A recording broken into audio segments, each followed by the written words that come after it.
we could end up abandoned. And that's a risk. But vulnerability is more than just loving someone.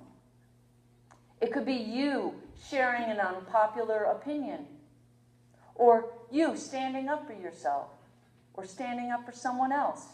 It might be you asking for help.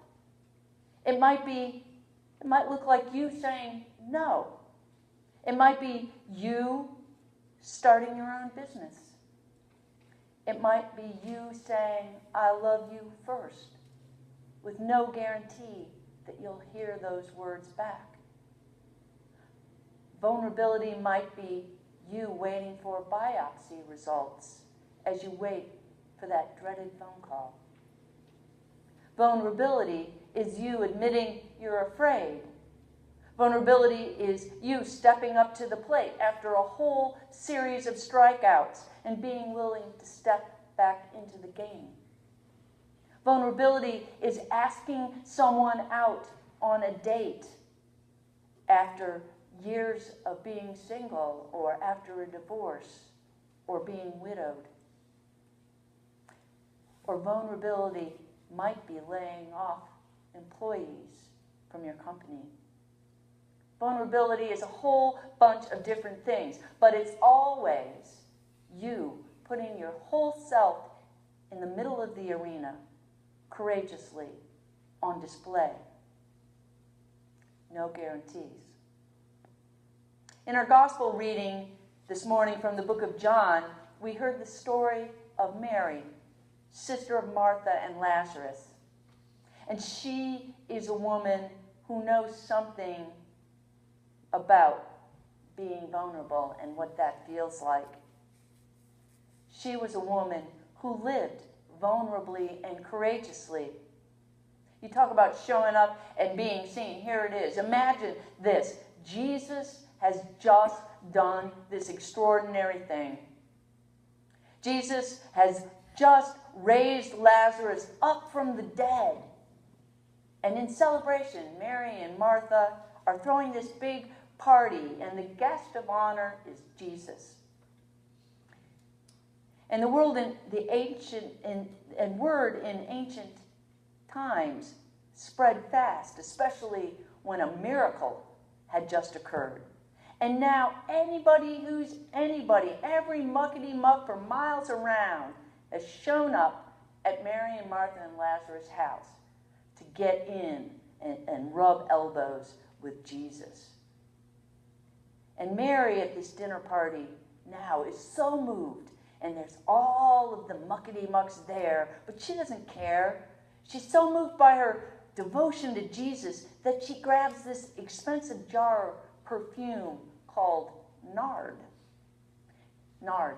It sounds a little bit like lard. That doesn't sound like it would be expensive or beautiful, but it was. So she grabs this big jar of nard, 12 ounces, like a pop can sized jar of this stuff.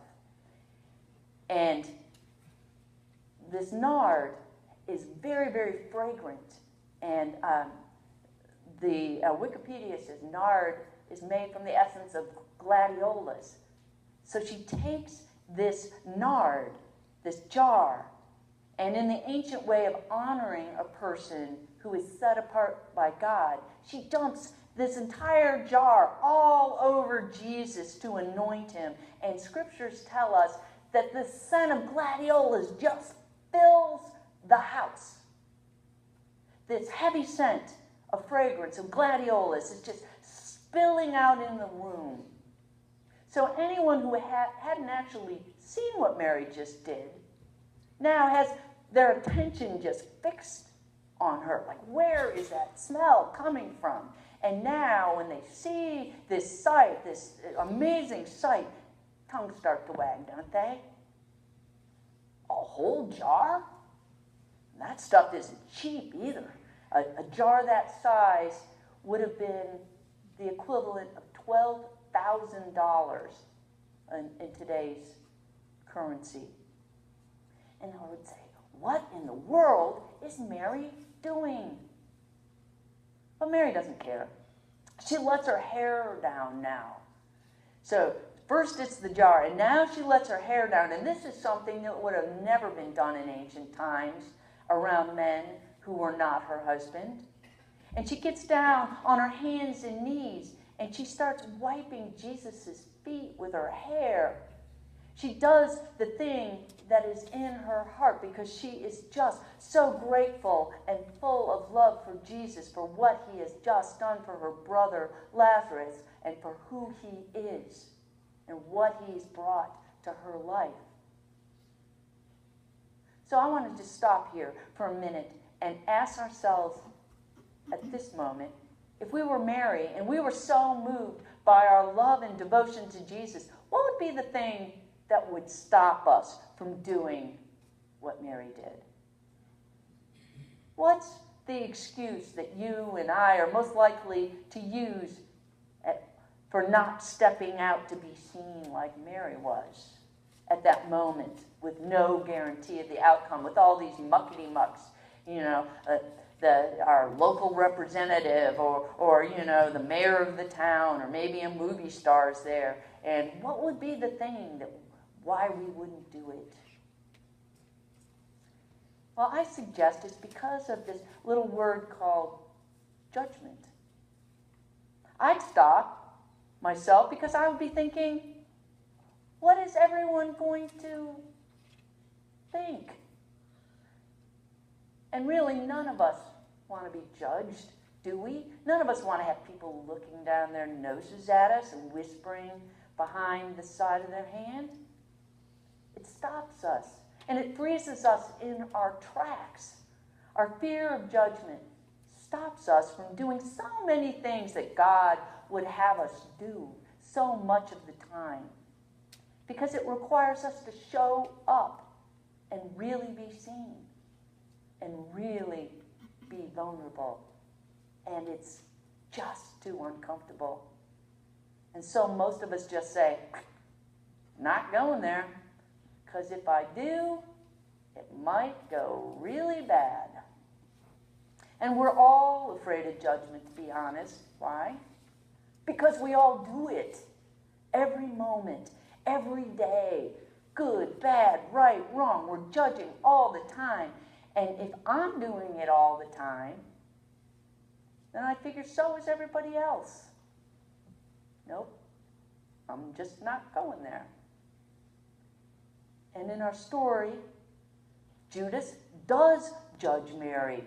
He says, that perfume was worth a year's wages. It should have been sold and given to the poor.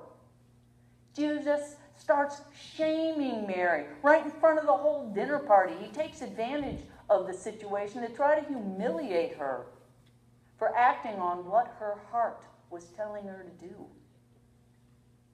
And isn't Christian shaming just the worst?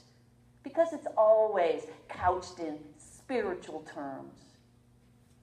But I'm here to tell you today, it's nasty, and that is not of the Lord.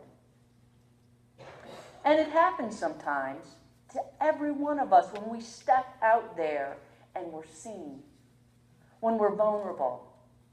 Sometimes when we step out in courage, we're going to get judged. And when we're judged, then our natural reaction is to shrink up because it really, really hurts. We step back and we numb out so we won't feel it. But here's the thing about numbing out. Anytime you numb the bad stuff, the really hard stuff, all the good stuff goes with it too. Everything gets numbed out, completely out. And then we tell ourselves, I'm going to be less courageous. I'm going to watch my step. I'm going to make sure I'm perfect before I try anything else like that again.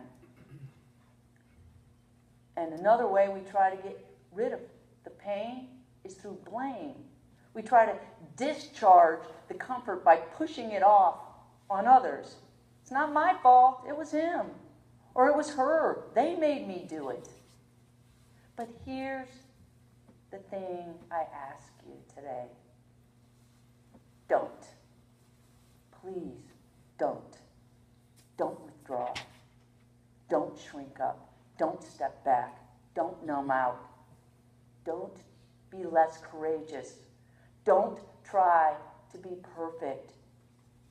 Don't pretend.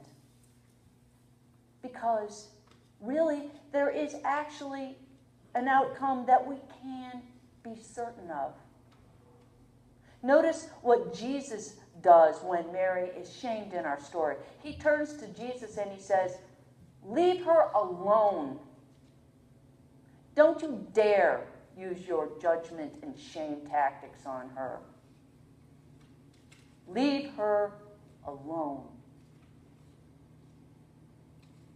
And so our takeaway from all of this today is this: that when we take this vulnerability thing into our heart, when we step out and have the courage to be who we really are, to be seen with no guarantee of the outcome.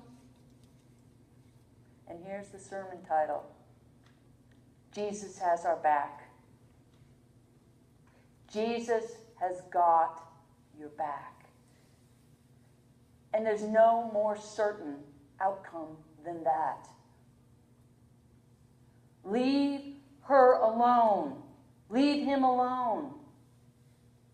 Leave him alone. That's my son, Jesus says of you. Leave her alone. That's my daughter, Jesus says of you. Leave them alone. And really, there's just no more certain outcome than that. And all God's people said, Amen.